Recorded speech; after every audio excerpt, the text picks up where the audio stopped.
The coolant line in Bay 7 was dripping. Not leaking, dripping.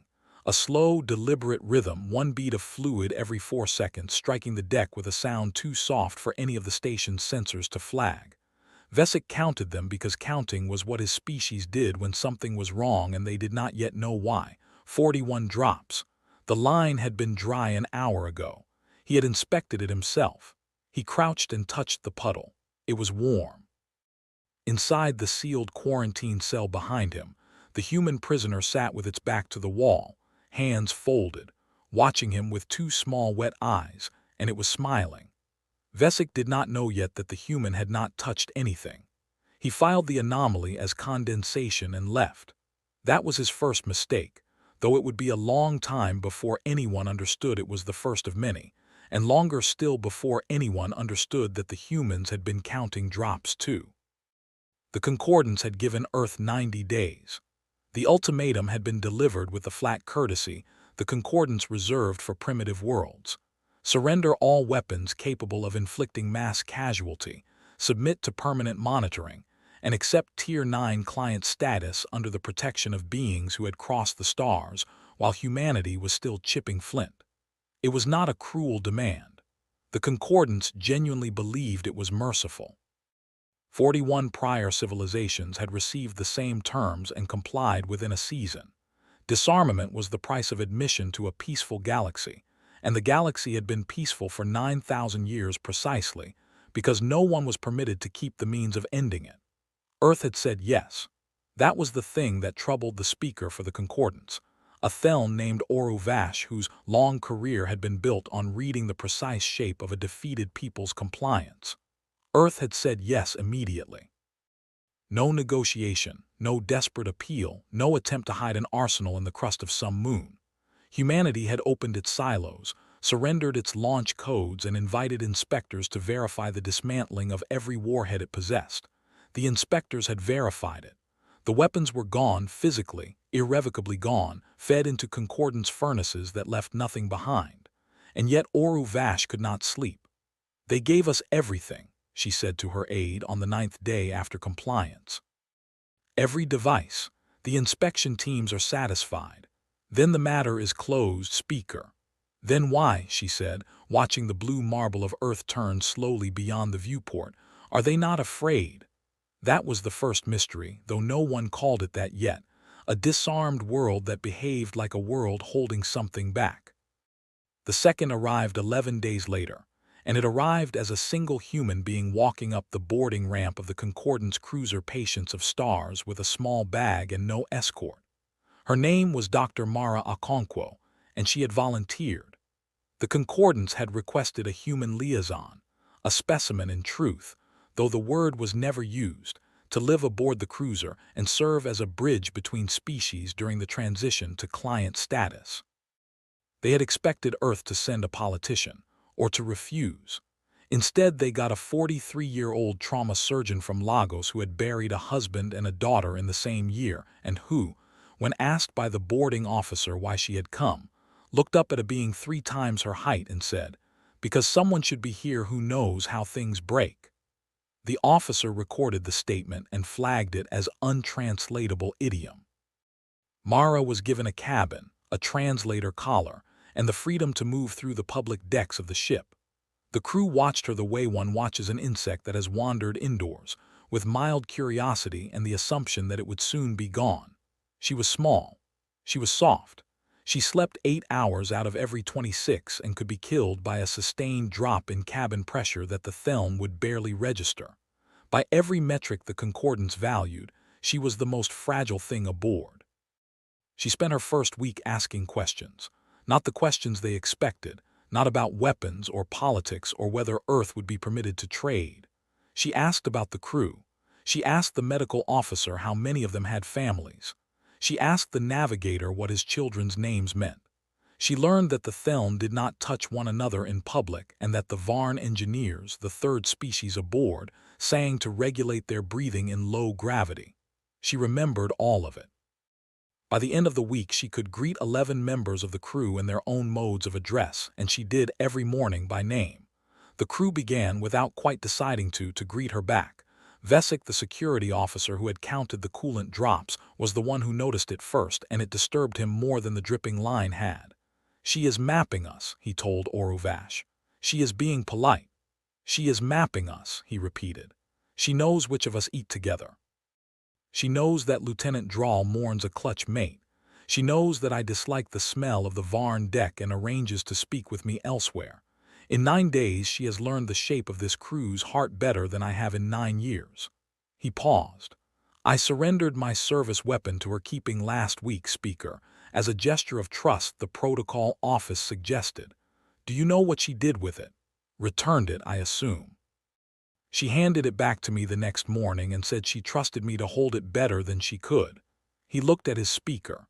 "A disarmed people sent us a single woman who collects no weapons and gives back the ones she's offered. And I feel," he stopped, because the Theln had no graceful word for it, "I feel surrounded." That was the third mystery, and it was the one that would eat them alive. Humanity had surrendered every weapon, and somehow the most dangerous thing in concordant space was now a surgeon who had never carried one. For the first month, the concordants treated all of this as charming. The reports that went up the chain described humanity as emotionally complex, strategically negligible. The patience of stars continued its slow circuit of the inner system, cataloging Earth's industry, confirming again and again that the weapons were gone. Oruvash filed the standard assessment.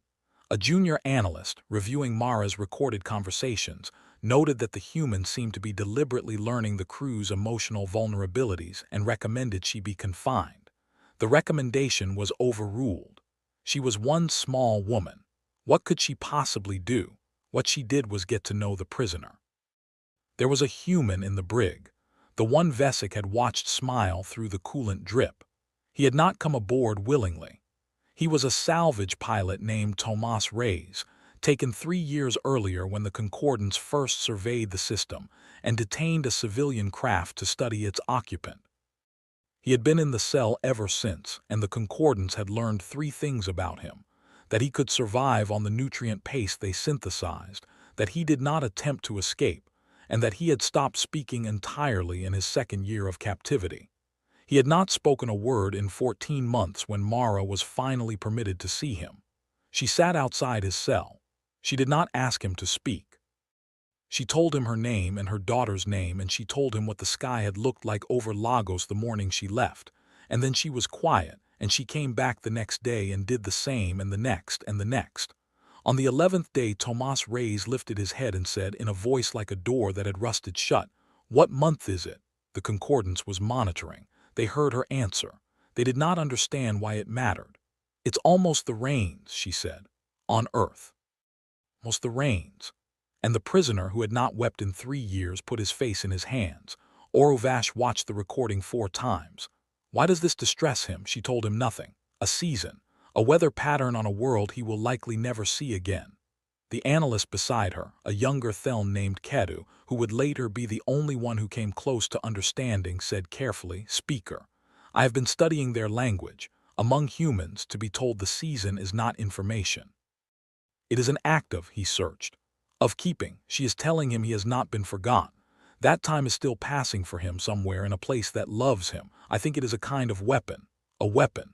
They do not seem to distinguish," Kedu said slowly, "between holding a thing together and arming it." Oruvash dismissed him.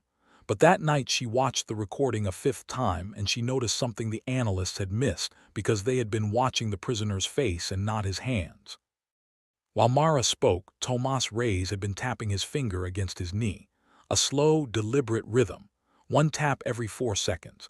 The same rhythm as the coolant drops in Bay 7. She told herself it was coincidence. The brain of a hunting species sees patterns in noise. This was a known cognitive flaw, well documented, nothing more. She filed the observation and did not assign it. That was the second mistake, and unlike the first, she would live long enough to understand it. The trouble began in earnest in the 3rd month, and it began with the engines. The Patience of Stars suffered a cascade failure in its primary drive, a fault in the containment lattice that should have been impossible, a 1 in 9 billion harmonic resonance that no concordance vessel had experienced in 4 centuries of service. The ship dropped out of its orbit and began a long, slow fall toward Earth's atmosphere. The Varn engineers worked for 30 hours and could not isolate the fault. The drive was not broken in any way their diagnostics could name.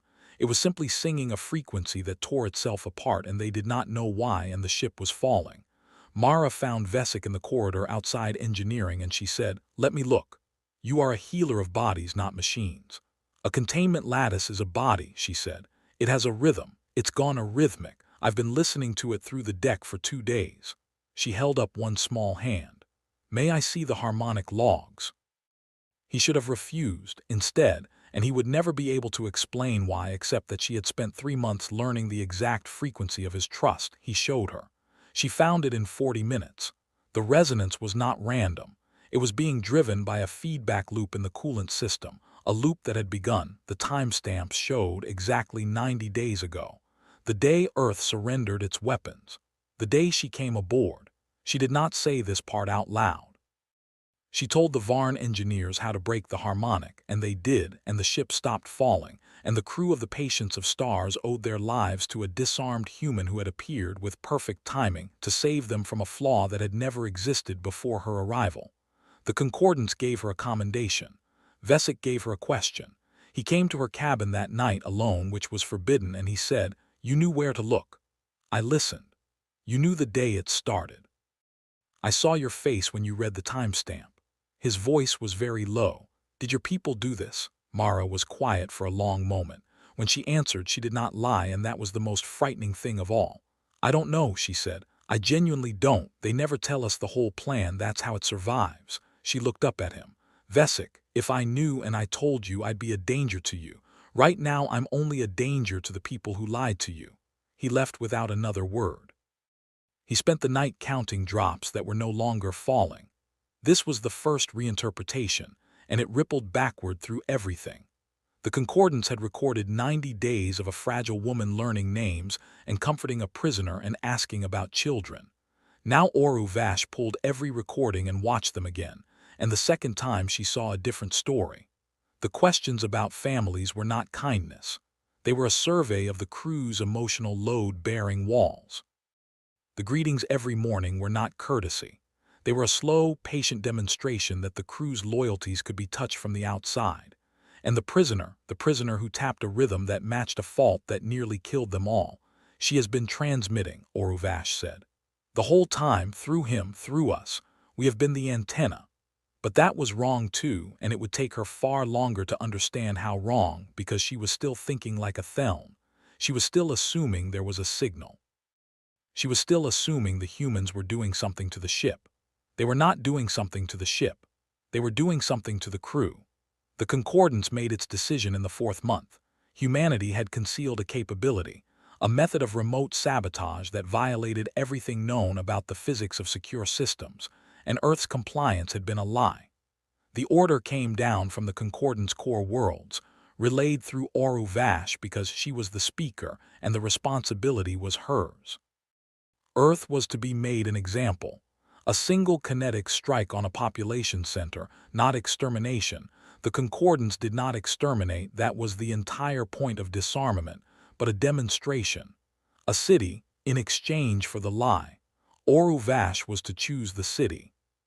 She summoned Mara to the command deck to inform her, because protocol required that the client species be notified, and because some part of her, the part that had watched a prisoner weep over the word rains, wanted to see the human's face when she learned that her world was about to bleed.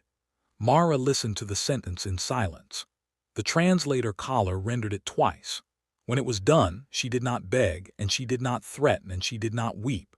She asked one question. "Weapon will you use?" Oru Vash named it. A kinetic lance, ship-mounted, the standard instrument of demonstration. 41 worlds had felt its touch. "And it's aboard this ship," Mara said. "The lance, it's here." "It is." Mara nodded slowly, and she said something then that Oru Vash did not understand for another month, and that the analyst Kedu understood instantly and went pale. "Then you've already lost," Mara said. "You just brought your weapon close enough for us to learn it." She was escorted back to her cabin. Kedu requested a private audience with the speaker and was granted it. He was shaking. "Speaker, We have been asking the wrong question for 90 days. We have been asking what the humans built. What device, what transmitter, what hidden technology survived the disarmament? He pulled up the recordings not of Mara but of the crew. Vesic, who had begun checking the coolant lines 4 times a shift. Drawl, who had started speaking to the human prisoner.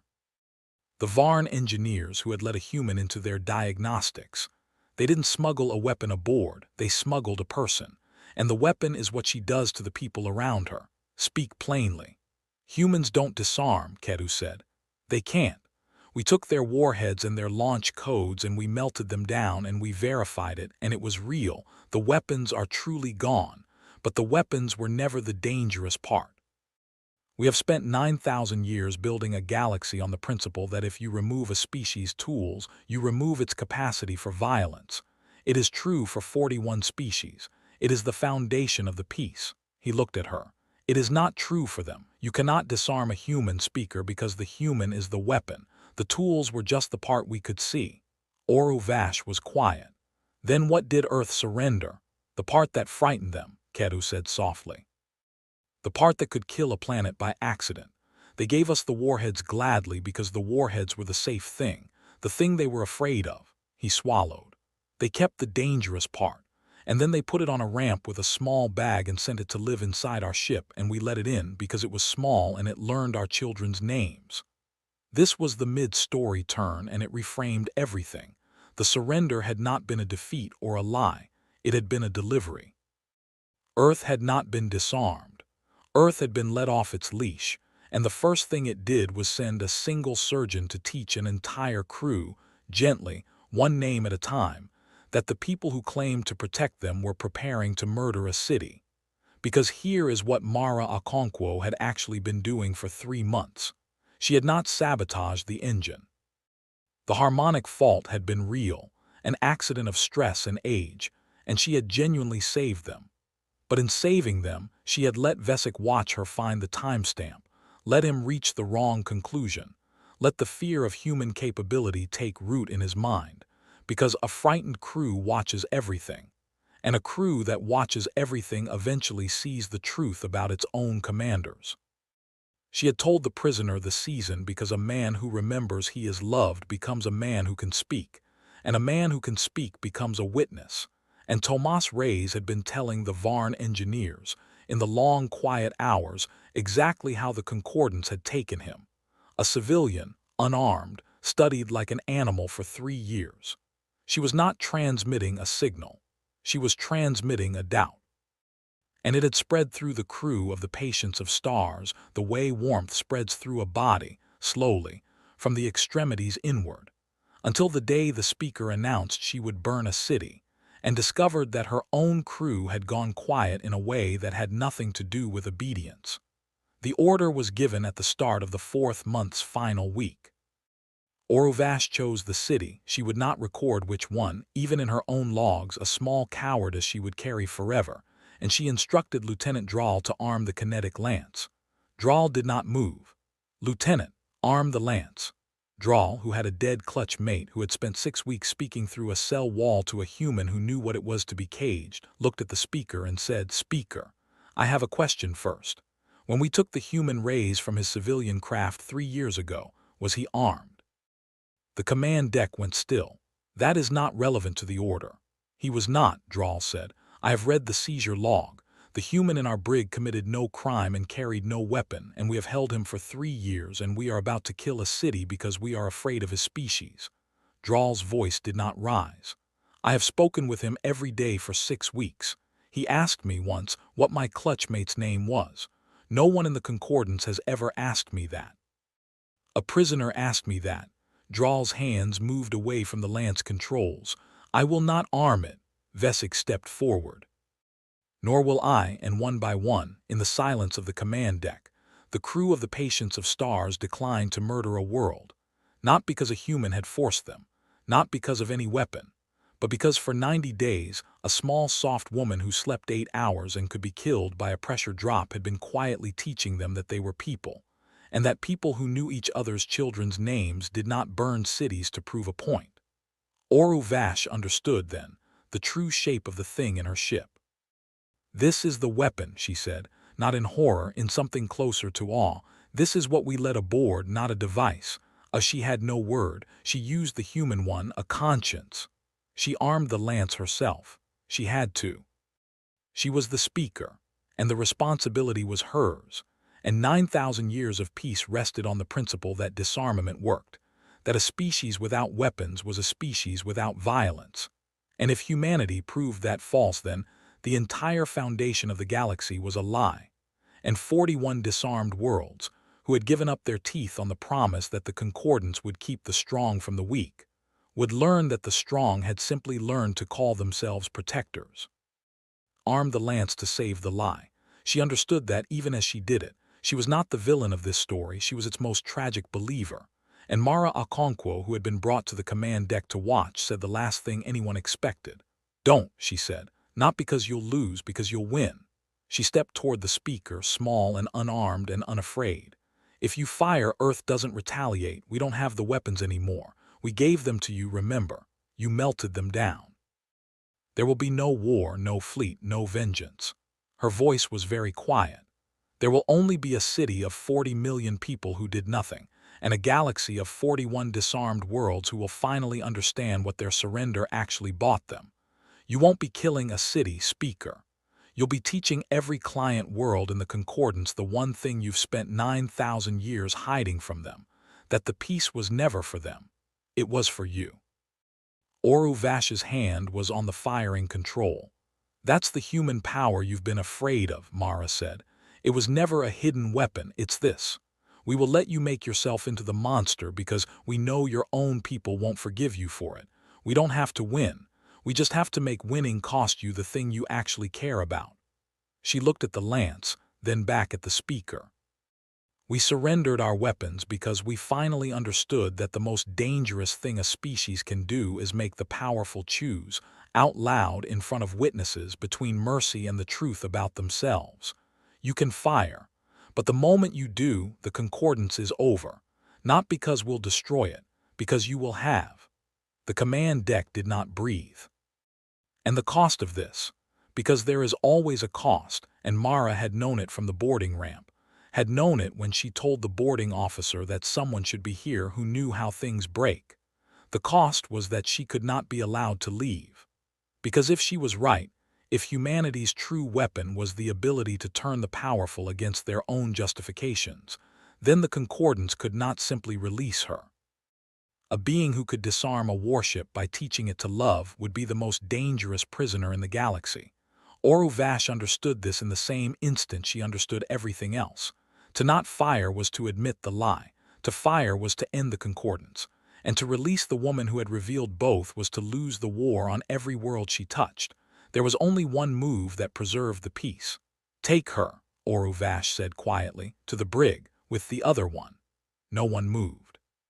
The crew that had refused to arm the lance would not arm themselves against her either, so the speaker did it herself.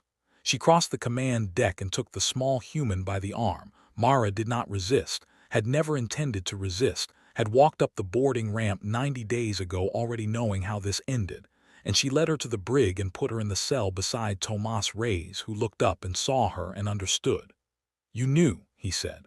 "From the start, you knew you weren't coming back." "Someone had to be here who knows how things break," Mara said. She sat with her back to the wall, hands folded, and through the transparent barrier she looked out at Vesic, who had come to stand watch, who could not look away. "It's almost the rains," she told him gently. "On Earth, it's almost the rains." And Vesic, who was a Theln who had no glands for it, who had counted 41 drops of coolant in Bay 7 on the first day, and called it condensation, felt something rise behind his eyes that his species had no name for, and he understood at last what she had been doing to all of them, slowly, patiently, one name at a time. The lance was never fired. Oru Vash filed a report stating that the harmonic fault made the demonstration impractical, and recommended the matter be referred for further study. It was a lie, and the Concordance core worlds knew it was a lie, and they did not challenge it, because by then the report of what had happened aboard the Patience of Stars had already spread to 9 other vessels, carried by no transmitter, no signal, no hidden human technology, carried by crews who had heard that a warship's company had refused an order, and who had begun, quietly in the long hours, to ask each other their children's names. You cannot melt that down. You cannot verify its destruction. It does not show up on any inspection. The Concordance held its peace for 9,000 years by removing the tools of violence, and they had been right, mostly, about most species. They had simply never met one that did not keep its violence in its tools. Humanity had handed over every warhead on Earth and walked aboard their ships with empty hands and the one weapon no disarmament could reach: the refusal to let the powerful believe, comfortably and in private, that they were good. Earth did not need to win. Earth only needed to make them choose where everyone could see. Mara Okonkwo died in that cell 4 years later, of an illness the Concordance could have cured and chose not to, because by then they understood that she was more dangerous alive than any fleet. Tomas Reyes was in the next cell. He held her hand through the gap in the barrier as the season turned somewhere, on a world he would never see again, and he told her it was almost the rains. And Oru Vash, who outlived them both, who never fired the lance, who watched the Concordance she had served all her life slowly unmake itself as world after world, remembered that it had once had teeth and asked, quietly, why it had given them up. Oru Vash understood the truth that humanity had carried up the boarding ramp in a small bag with no escort. Humans are not the strongest species in the galaxy. They never were. They have no destiny, no superior physics, no chosen blood. They are only the species that learned the most dangerous thing one people can know about another, that the powerful are not afraid of weapons. They are afraid of being watched while they decide to use them. And so they sent us a witness. She is still watching. We can feel it on every ship, in every silence before an order, a small soft pressure behind the eyes in a species that has no name for it, counting the drops, one every 4 seconds, in a bay we cleaned 1,000 times and could never get dry. It's almost the rains. It is always now almost the rains.